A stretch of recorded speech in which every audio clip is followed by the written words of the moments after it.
ndikulandeni kwina kuli konse kumene mukuonera haso yanga. Kumbukirani iyi ndi program imene timacheza ndi anthu osiyanasiyana amalonda komanso anthu amene agwira ntchito zosiyanasiyana ndikumamva kuti kodi ma hustles amene amapangewo ndorani. Zinthu zina timangozionera patali kumaziopa kumakhala mafunso osiyanasiyana.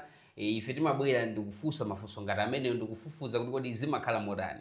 Ine ndisungana ndi Siliya lero ndili kumalo osangalatsa kwambiri kumene kumachitika ntchito zopeza miyala ya magolide, miyala yota timangoza magolide kamakamba za miyala ya mtengo wapatali, koma lero timva miyala yosiyanasiyana ndikudziwa kuti kodi zimene zizi zimakhala bwanji, amazitenga kutiko kuti zifike kuti azipanga process mpaka nkumakhala zinthu zosangalatsa. Zinthu zake zimayenda motani. Khalani pomwepo. Takupezani kwanu kuno. Ndikhulupirira mwini nyumba ndi amene amalandira alendo. Mwalandiridwa kwambiri. Ziko kwambiri. Yeah. Dzina ndi ndani komanso kumudzi nkuti? Ine ndi Pese Maleta. Kumudzi ndi Kuchiladzulo. Kuchiladzulo. Yes. Kwa John Chilembwe kumene. Ndikuwuzani. Moti John Chilembwe ukuwino mbali naye. Ndikuwuzani. Chimene chimachitika kuno cheni ndi chani? Okay, so kunoko mwatipeza takulandirani. Kwambiri kuno timapanga business ya miyala.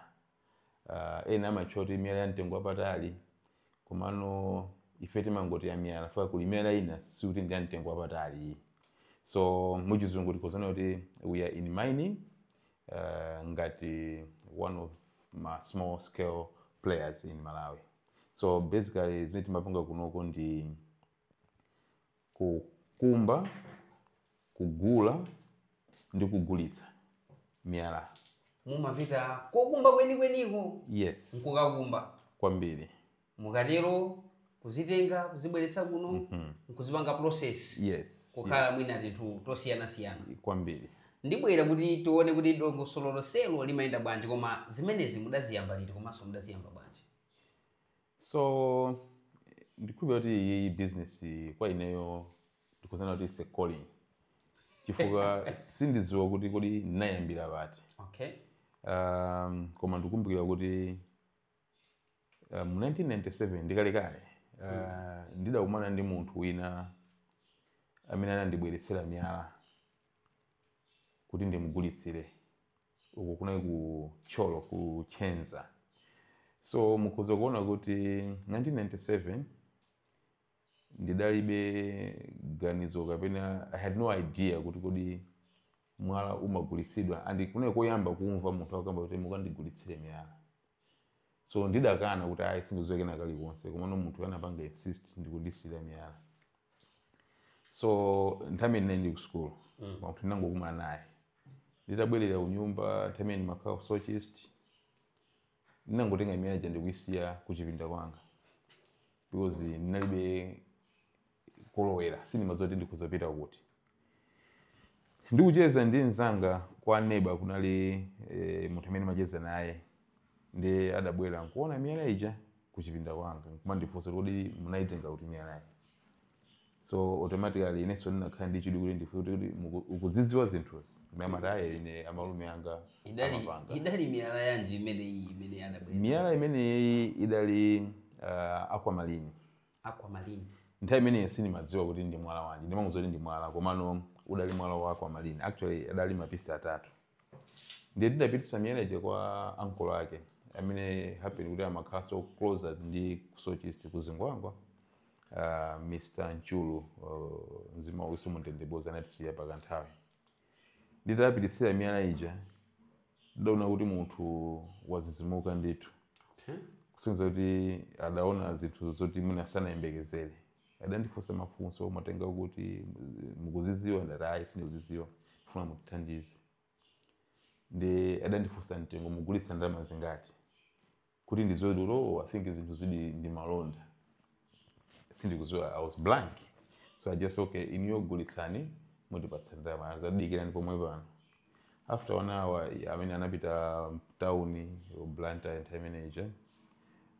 After 1 hour anabwera ndi ndalama. Kuyamba kuti kuzidi kuti mwala ukuzogulitsidwa idali time imeneyo. Komabe sinazitengere serious because then I was still in school. so ndidakhala nthawi itali osapanga nkhani za miyala kapena because sinema zoti ndiyambira pati as much Mr. Nchulu amandiphunzitsa patali kumandiuza zimakhala kumano focus yanga sidali imeneyo yayi until 2004 mene ndidamba kumamva anthu okamba zoti ayi tindigula anthu amiyala. Still I was not interested until 2006 monga nyamata kusakasaka zochita ndona kuti ine ndibwereso kwa madalaja ndikafunse Mulungu pesi ndingapange bwanji. Munagulitsa ndalama zingati miyala imene? 1997 meja idagulitsa adandipatsa ndalama 30,000 kwacha. 30,000? I tell you 1997 it was a lot of money yoti mutu udazunguzika ndithu pamwe. Ndindalama so yoti even nitabwana ku nyumba at that time I was staying with my brother. Adandiuza kuti bwino kuti musatimangise pakongo. Yeah, because I believe kuti even iyeyo nthameneyo malipiro ake akuntchito samafika kumeneko. Ine ndalama yambiri. And ndimene ndalandira sino zozoti iwowo adatenga kozingati nangogula zingati. Yeah, komano this thing kept coming ndikakhalakhala ndimakanga ndazizima kuti what really happened ndizoona munakambwezera ujana kupasa yes actually munthu jasana ndipase mtengo so ine nditanda 30,000 sine nyamata neso ndi nyamata zinzanga tidapanga maphwando ochuluka ndithu kumabe ndinasunga ndalama kubwerera nayo ku osaka kamuza la miyaja ndinagulisa actually ndinapisa half ya ndalama ichi. Ndekuti ni mulali mwanenga 15,000. Exactly. Ukumwakapeka 15,000. Nditapita wakapeka 15,000 kwa chechi. Adatengaso 5,000 kwa kundipaso ndithokoza. Okay. Yeah. And for some time nenda naye amanduza toke miyati matenga komano mutumu. That was not my focus. So ndidazisiya as I mentioned until 2006 mene nitaona zochita zikuvuta. Ndidagaza kuti ineyo I think ndipangeza miyala. So I had to go back to the gentleman.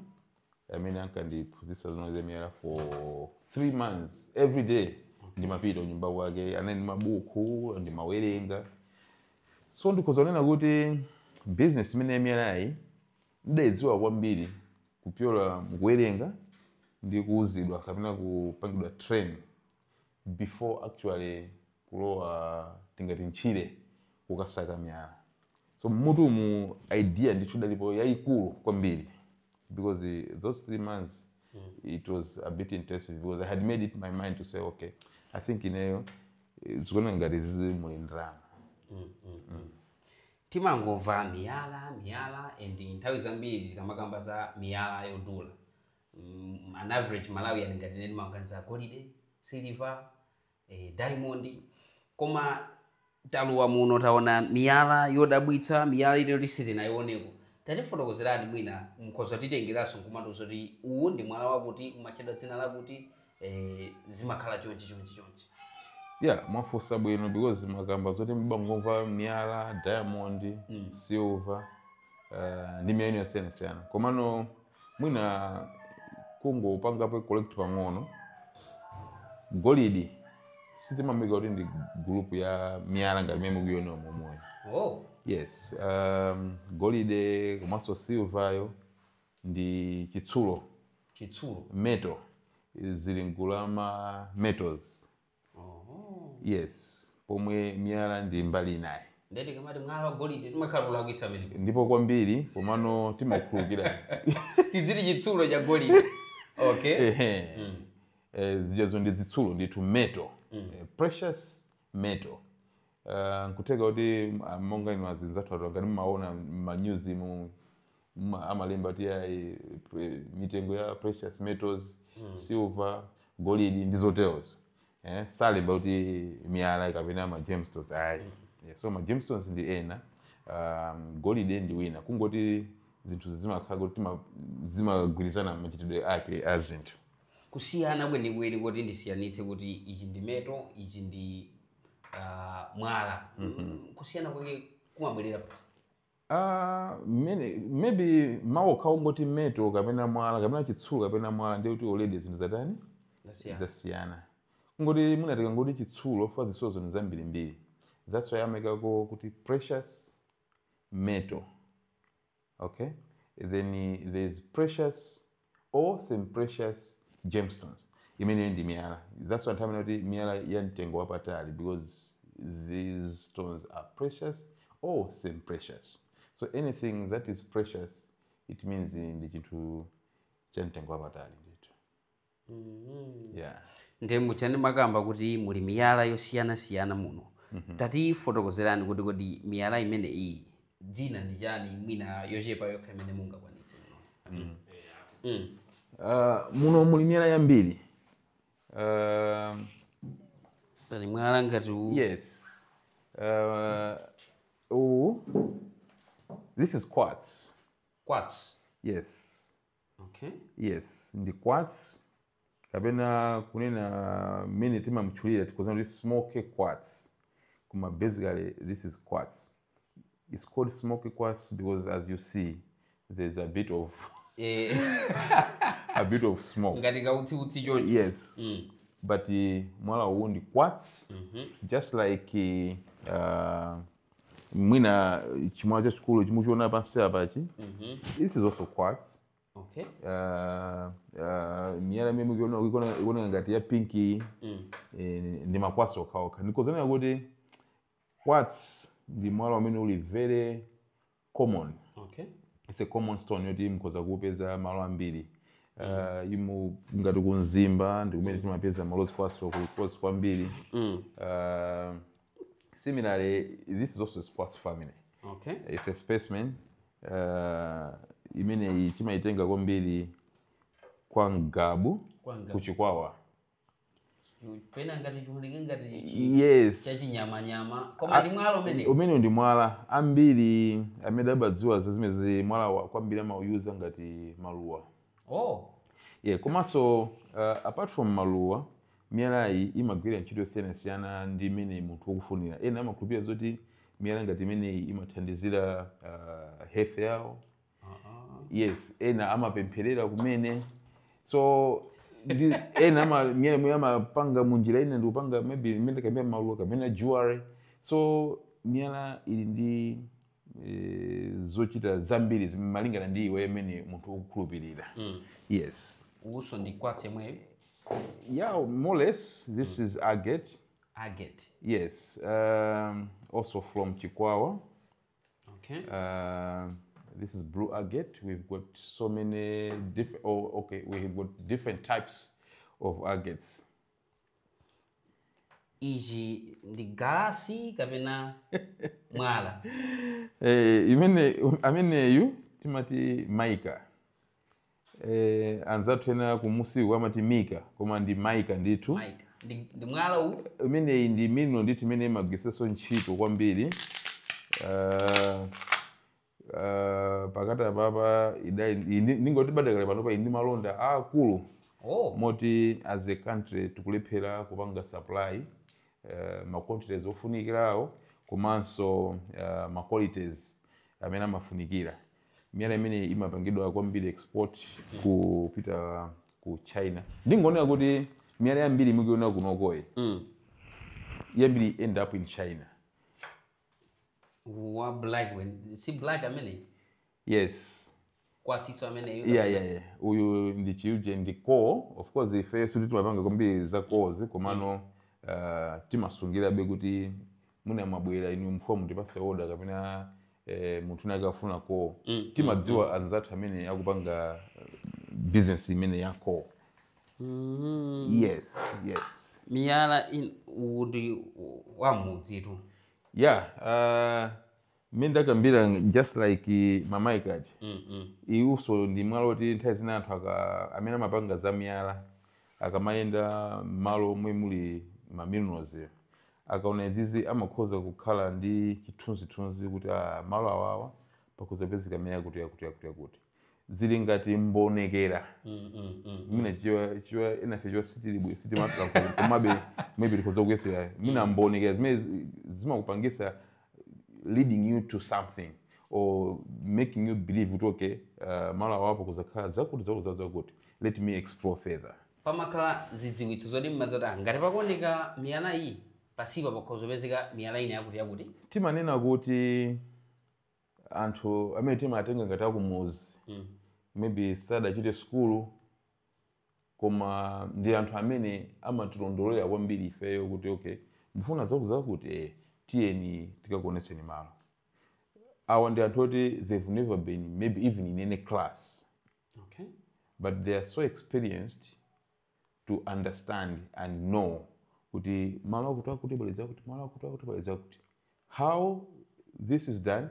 Ineso mpaka pano pa yankhondilibe fa mukhoza ndifunsa kuti zimachitika bwanji fuso langa tipita nditu kwenikweni. Yeah, so timanena kuti ma explorers oyambirira ndi anthu amuzi aja ndamama atipanga lead even ma companies akuluakuluwa kwambiri amakhala kuti anthu amuzi aja adapeza china chake chodabwitsa they iwaja they go there ndi kukapanga explore further because now they've got equipment and what have you zimene amakuthandizira kuti atani athe kuzindikira kuti malo adi pali katundu muna katundu ochuluka bwanji komano ma lead kwambiri amakhala anthu amuzi aja.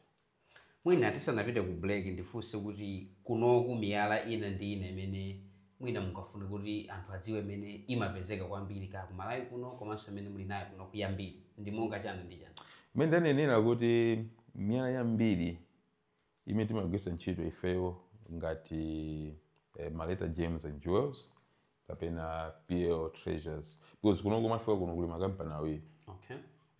Kuli Maleta Gems and Jewels then kuli PL Treasures Limited. Maleta Gems and Jewels kwambiri focus yake ndikupanga ndikugulitsa majwale. Pomwe PL ndimene imalowa kwambiri mizi ndikumakasaka kuti miyala tikayokeza pati. Ife tiyeza ndi yonse lero. Apapa mugeza ndi makapani. Apapa tikujeza ndi wonse awiri. So kuyankha funso lanu mmalawi munomwe muli miyala yambiri. Ine yoti muna sitimayidziwa teza umangumana nawo kuti kodi mwana umene ukuza kukhala ndi mtundu wanji. Komano chinthu chimene chimapangisa kaso kapena chokuchititsa kaso kwambiri chone timanena kuti mwala wona uliwonse umene uli ndi kala ndi mwala wofunikira. Any card gemstone ulibe dzala. You cannot throw away such a piece. You know? Ndi mwala woti even ngati niwe mukamaenda mzoti mwaona mwala yake ukuonesani zina zake tolani musunge because simukuzowa zoti ndi chani mwina mwatola diamond zangotola gold mwina ndi gold. Okay. Komano munomu kwambiri ndi ma quartz like rose quartz, clear quartz, smoky quartz, yellow quartz, komanso ndi ma agates, ndi citrine, ndi amethyst, ndi aquamarine, ndi garnet. Yeah. Kunoko tili kuno ndi kulilongwe kwambiri mwala mapezeka mulongo munomu ndi garnet and ndi mwala woti pasika uchita bwino kwambiri. Ndi utumene ngati munomo I think ukulina khala one of the drums. Okay. I think ndikuonetsani nthani yake komanso ndikakuonetsani kuti mwalawo tiba upanga process kuti ufike pati. Because timeta kambira kale timapanga ndi miyala ya rough komanso timaipanga cut and polish ndikumbanga mount pa jewelry komanso tazina kugulisa imene munthu akufunira ka munthu mufuna mugule imene chililimu tikugulitsani ka mufuna kuti tipange process munjirena yake tipanga process ayi ndi chinkhoswe ndi chikwati koma ndifuna kuti lingenga pakhale mwala mine ndakambira moja kuti miyalayi pamakhazi kuti zosiyanasiyana munthu aliyense ali ndi mwala wake. Mutanthauza timanena kuti muchizungu ma birthstone. Inu mwina tekeza kuti mudabadwa January ndi kuti mwala wanu umene mukuyenera kuudziwa kwambiri ndi kama mwala wanu sign yanu ndi garnet. Ine nabadwa February ndi kuti mwala wanga ni mwala wati. February ngati sindikulakwitsa kuzakhala amethyst. Hammerfest. Yes, ngati sindikulakwisa first ndifuna kuti ndikuuze kwa ndikuuzani sana malizi. Ulipo umene Hammerfest. Yes, Hammerfest alipo. Okay. Yes, malichi ndakwa malini kumapita miezi 9. So mwezi uliwonse uli ndi mwala wake. So pala anthu ena amafunza kuti ineyo ndifuna ndi kandi pendant, kandi ring, kandi bracelet pakhale mwala wa mwezi umene nabadwa. Zeri makamba zokhulupirira zosiyana. Ena amang'ona kuti aka ineyo ndingofuna kwa maliniyo ndikeke uchipinda kwanga. Chifukwa kapena ndifuna Hammerfest. Chifukwa Hammerfest amabwesa chikondi, nyumba ndi zoteroso. Ngati chikondi chikusowa nyumba. Yes. Kuli Hammerfest. Get a lost course.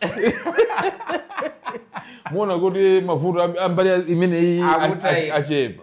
Ngati anzathu amene akudutsa ma heartbreak. Ngati timene itapeza ni Hammerfest. They have to come. We'll take them through. All right. No one has to, be broken in terms of chikondi. When we've got solutions. Ngani yake ndi haso yanga ndikaliso ndikubwera apa atitengere kuti kodi kumene amakapeza miyalako zimakhala bwanji kuti apeze miyala kena koso tono processing yake imakhala ikuyenda motani mpaka kuti final product yamalizika. Ndi mafunso angapo ndithu khani pomwepo. 1 2 3 4 5 6 7 enduerengere ndalama. Ndikulandeni ngati mwangotsegula kumene kanema wanu iyi ndi haso yanga ndeti kuno ku Maleta pachema Maleta Precious Maleta James and Joels. Exactly. Kumene kuchitika za miyala thumba la rambe ama masula ndi rambe mwini yekha ndi afotokosa bwino namba kale kukambo ndi golide ndi mwala kuti si mwala ndi chitsulo chimene chicha. Ndifuna ndimvetsetse kuti mukamakatenga miyala imeneyi kumakhala kuchitika chani kumene kuko komanso mitengo ya miyalayi amakhala kuyika ndi ndani? Okay, mimi nakambira kuti mizimu makolo athu amaziwa zinthu zimene zili m'mizi mwawo, including miyalayi. Miyalayi singopezeka pamwamba yayi, imakhala ili pansi. Komanso, to answer quickly your question, malayi munomo ngakhale sizimveka kwambiri. Tili ndi anthu ambiri amene amapanga business imeneyi. Mwina kuti amapanga business mokhala ngati mobisika. Komanso ena makhulupiriro amaona ngati ndi business yobisa. Yoti sukuyenera kubwesa pa. Chifukwa limene ndi funso limene ambiri amakhala nalo. Yes. Zimaoneka ngati za madiru zinthu zake. Yes. Ndikoza kuzani kuti even ineyo when I was dating my wife now, padali mafunso amene okwawo kumane kuti kodi mamunoka because munthu makolo first thing amafuna kuti mwana wathuyi akasurvive. Kapena zikagona ninja la nde funso imafunsa kuti muti amapanga chani? Amapanga zamia. Yeah. Are you sure of what you're doing? Because to many, to be known, to be synonymous to good munthu amapanga zamia, amakutenga ngati ndi munthu wamadiru. Amakuelekeza ngati munthu ogulitsa chamba. You know? Even my own family, I should admit, even my own family. Maybe it's only now that they accepted it. I think you they thought maybe I'm mad. No, this guy, something is wrong. Koma ndimene nakazikika nditu ndi business yabwino bwino umenea kutenga license. It's regulated panopa kuti Malawi Minerals and Mines Regulatory Authority. Depends on the authority yake yakazikidwa I think last year panopa ndi umene akumati uza zochita kuti ayi ma license panganizi. And there's a full ministry of mining. So sichindu choti anthu azikhala ndikumaganiza kuti ndizozembesa ayi. Ma license ake soti ndodula. Koma kwambiri timanena kuti just like any other business, because that is also chinthu chimene chimaika anthu mavuto mu business imene ya miyala. Anthu ambiri amabwera ndi mtima oti ndikukalemera. Musoleme. Ayi. Bwana Maleta. Ndikuzani. Ayi. koma ndi maloto oti tilemera. Okay. Yeah, so kungo wapasa anthu chithunzithunzi ndi business yabwino, legit business, just like any other business umayenera kuti udziwe, ukhale ndi knowledge, uphunzire kuti business imenda bwanji. Unlike ndimaona anthu ena ake amene amakhoza kungolowa business iyi ndi purpose oti azalemera. Of course alesa amafuna ulemera, koma there are steps. So ambiri amagwa m'mavuto mwina kugula zinthu zolakwika, kunamizidwa kumene business imene iso muli anthu ena kuti amadikirira ngati makhuluku.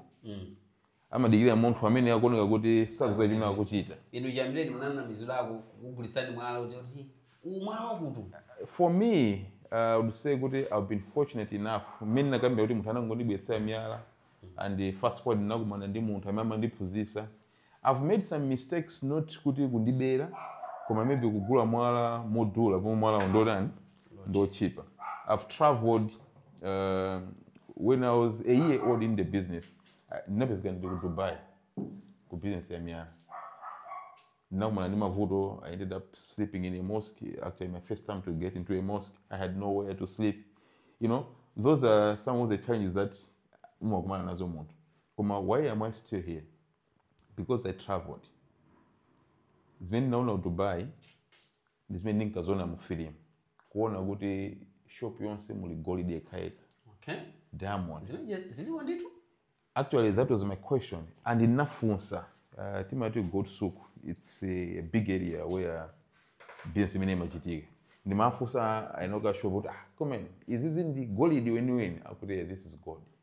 Mugulisa ndama zingati, mwacho ndama zambiri, ndomona zugwa gwela kugua. So despite it, I had a hiccup in Dubai, but my going there, maybe it's the reason I'm still in the business, because I could not believe what I was saying. What I thought it's just a movie. Whenever tikumoni ama film kuti maybe majua janchani, kuma zindu kuzona in real life and people exchanging, giving money, getting the jewel. So that was also a 10 point for me to say, okay, I think despite kuti ndabwela Dubai or sweet sina gule, well, this is what I'm going to do. So it's not kuti BSc kuzo kuenda straight ndimwa zingazingateo. Munthu azizozoti pomakhala ma setbacks. Izi ndanena dala ifo yoti iyi ndi hustle yanga. Okay? So my mistakes amene tinapanga ifeyo ena sapange so yayi. Singachotseretu. My mistakes keep on coming, there are new dimensions, new challenges, zinthu zikumasinta. Komano anthu ambiri andimwayi oti akhoza kuchita bwino osakumana ndi maliski amene tindakumana nawo. As much as we say kuti business imene iyi muli maliski ambiri. So chicho simene chimakhala ndi risk yaikulu kaliwadiso kama makhaso akakulu. Mwala wodula kwambiri umene iniyo mudakumana nawo kuno kukumala ndi mwala wanji. Komanso mitengo icha amayika ndani kuti mwala timagula mtengo wakuti zimakhala motani. Okay, so kumalayi kunoko padakali panopa mwala umene uli wodula kwambiri ndi ruby. Ruby amapezeka ku Nchewu. Okay. Kwakatsekera uko mwala amene ali odziwika bwino okhazikika mali muno kuti umapezeka ruby ndi kumene kwako. Komanso ndi mwala umene uli wamtengo wapatali not only kumalayi kunoko komanso pa dziko lapansi. Apart from diamonds, rubies are the most rarest and expensive gemstones. Muli nawo kuno? Kunoko ndikuzokuonesani ruby komano not because mafusa nkani ya ntengo. Maybe I should go there before I answer you whether ndi ruby kapena ayi. Ndofuna ndimuone ruby amene kuti. So mwala uli also ni ntengo wake. Pali ndondomeko imene timasata kuti tikhazikike pa ntengo wa mwala. Muno muli miyala yambirimbiri.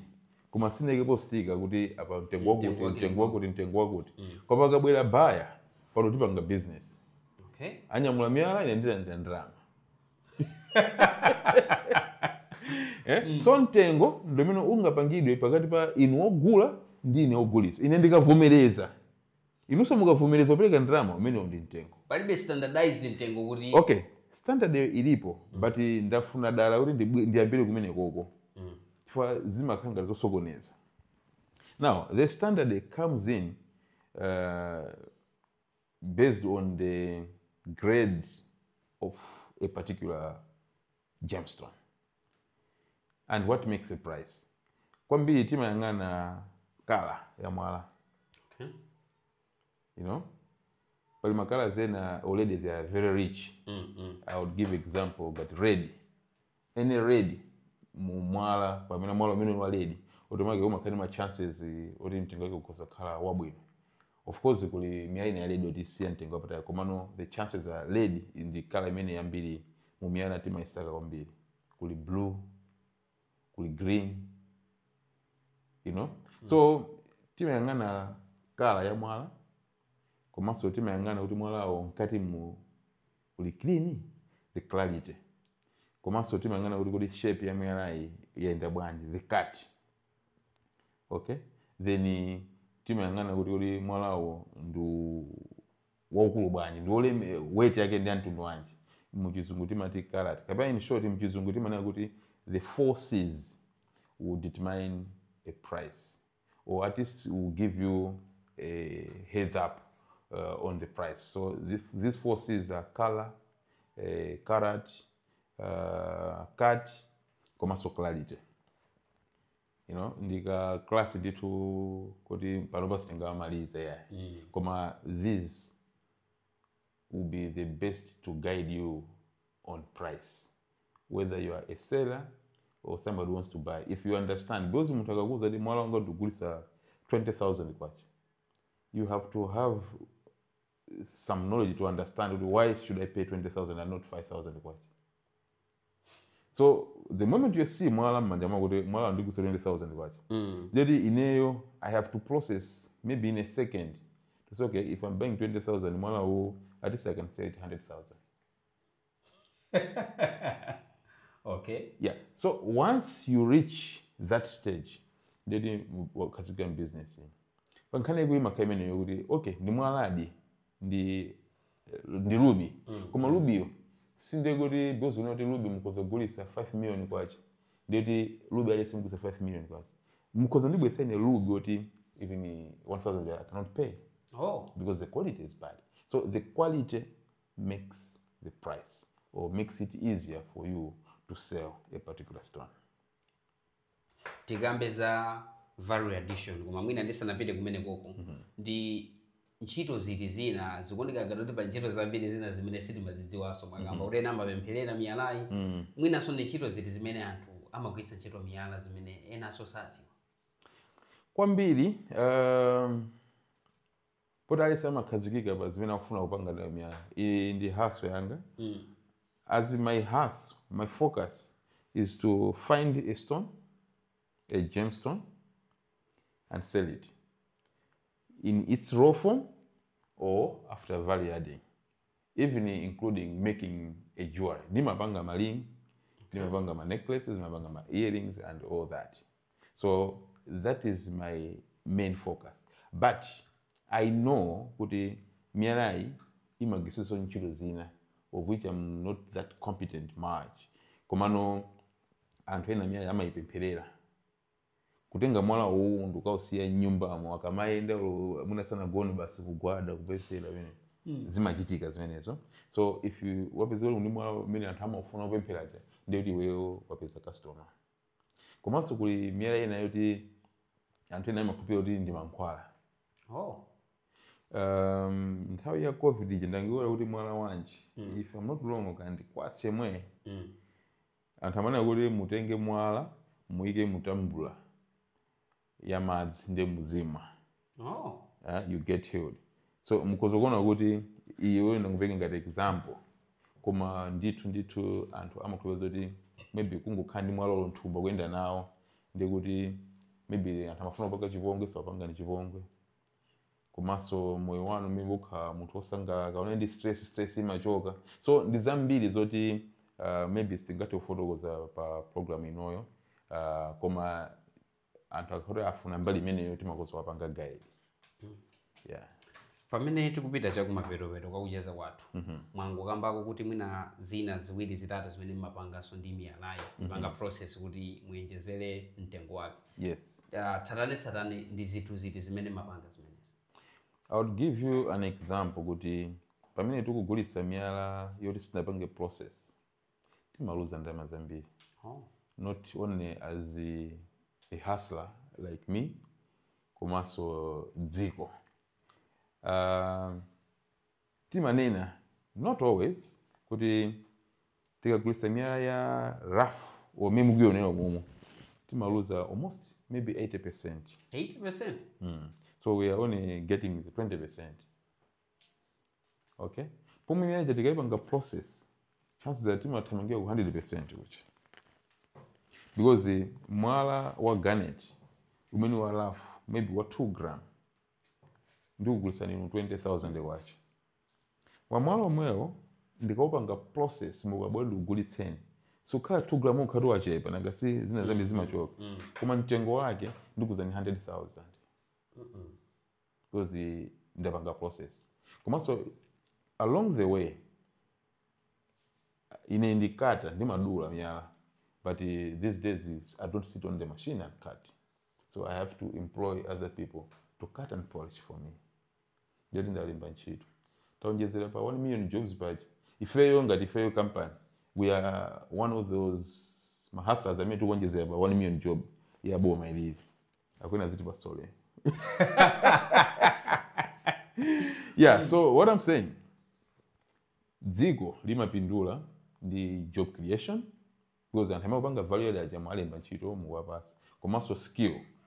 Pandakali panopa skill ya value adding ngati zamiyala njochepa kwambiri kumalawi kuno. We've got very few people and they're expensive because they're few, demand and supply. You know, amanyada.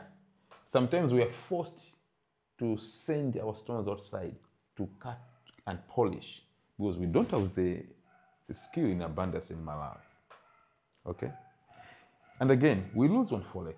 If I send me out Tanzania to be cut and polished, already I'm paying somebody in Tanzania. That is Forex going out. Instead of having the Forex here. You know? Ndimaseka anthu even mabwana athu ambiriwa amachoka mmale munomo munapita ku meeting or just for a holiday. They're in Dubai, they're in London, they're in New York. They will go into a jewelry shop to spoil themselves. Akagula mwala kapena lingi with a garnet, a lord light. They're happy. They pay $1,000 there or maybe $2,000. What they know, maybe the stone they're buying there, it's from Malawi. But even in Malawi, there are people who can do the same best by Malawi. But maybe abetelera tiyokhulupirira kuti zakunja Dubai. But still makagula mwala kuti wausiya ku Malawi. More cheap as. Maona? Yeah, so value addition as a country ndi chinthu chabwino kwambiri because we are losing out. Makontena amiyala yamanyamuka maziko nomapita ku China kuti maiko siyana. They will process. Then you and me will go to China and buy the same stones. Why are we not processing right here? And export already made products to maximize on the profits. So, the hustle yanga, komano, even ineyo, as a hustler, there are so many things that I need to do. There are so many things that I know, but I'm lacking because that's why can you do this? Can we partner with you and do this? The idea is kuti pasafike nthawi inayoti nziko mwe mali yense asamadabwere kamba mozamia. And it's good, I should commend kuti you are here because anthu ena akamaona akhala ndi mayankho amene ibe mayankho afunsa mwauza kuti peza zimene zimakhala zopangidwa kunoko mukapanga miyalayi kuichita moyenereramu ndi chani katundu wake? So kunoko mimi nakambia kuti timapanga cut and polish kuupanga transform mwala from rough to something wearable. Or timapanga beautification to beautify because miyala imene nditenga tikamapita ukoko ndikamakakuonetsani ku shop ku miyala imene tapanga kati ndifuna nditenga miyala ya rough kuti mukaone kuti kodi mwalawo ukapangidwa transform umafika pati and umaoneka motani. At least you've got a very good picture. But basically we do cut and polish, we do jewelry, any type of jewelry, and it's handcrafted. Wow. Yeah. Pamene tupita kumapeto kwa kucheza kwathu alipo anthu amene za miyalazi munanene kuti amazona ngati za iligo zimenezi zauka chali choncho ena amangoziopera kuti malaisesi yake tonde ndi ndalama zitali ena orasi tingapite mwina sitingakalowe kukasaka uthenga wanu ndi mawanu citizen program imene indotani kwa anthu songata amene The business yabwino kwambiri, the business is legit. All they have to do first before anything else is to apply for a license ku Ministry of Mining. License alipo so mtundio siyana koma ngati license ngati yaine yoti yongugula ndikugulitsa padeka panopa ndi 50,000 kwacha yoka pachaka. And the license umekapo miyala imene ukufuna kwa miyala ipo mitundu. So if you put one type of stone, it means you only have to deal with that one type of stone. Akakupeza ni miyala ina ndi mulandu. Munga ine muno ndi license panga pali miyala mwina 20 yosiyana, maybe even more. Because I'm not supposed to hold miyala yoti sidi license panga ndi mulandu nditu. So as I mentioned, it's 50,000 kwacha. Komanso kwambiri anthu asangothamangira kuona kuti mwina anthu kutuma panga ndalama akwena aphunzire amvesese kuti business imene bwanji chifukwa pali anthu ena amene akhakuza po ndalama zawo because adadumpha mastepe angapo and iwo wakhala ndi mwayi akuphunzira from people who are experienced, who have been there. So amakhangati apanga minimize my mistakes amene akhoza kuchita business. So I would encourage people to join in because anthambi amakamba komanso amaona ngati business yanthu bodi tikaona policy timata ife policy tikaona mete matusa kwaonesa ta mukapezeza muzitibweresera muzatigulitsa osathawa yani business yabwinobwino. They are most welcome. Kuli ma association osiyana kuli azimayi yachinyamata amene akupanga, there's Federation of Women and Youth in Mining. They can join there if they are women or the youth. Kuli Jamestown Association of Malawi. Padakali panopa tukhazikitsa bungwe la Federation for Artisanal Small Scale Miners in Malawi limene liziyang'anira anthu onse amapanga business ya chichepe timati amigodo ing'ono. So they are most welcome. Let them come so that we walk this journey together. It's not just a journey, it's not just about making money, but also making Malawi great in terms of having more forex coming in from our sales of these gemstones. Mr. Maleta tathokoza kwambiri. Zikoma kwambiri. Mmene monso ndimene ndachezera ndi Mr. Maleta kugamba za miyala ya mtengo wapatali ndikhulupirira ataphunzira ziwiri zitatu kuti kodi zimenezi amakatenga kumalawinso kuti zachonchi osamango opaso ma business enawa zimenezi zinabwerera anthu ngati inuyo ndine oti tikhoza kujoyina. Ine ndi Soganani Siria, tirizani kuoneka ndi mawanu wa Zodiac.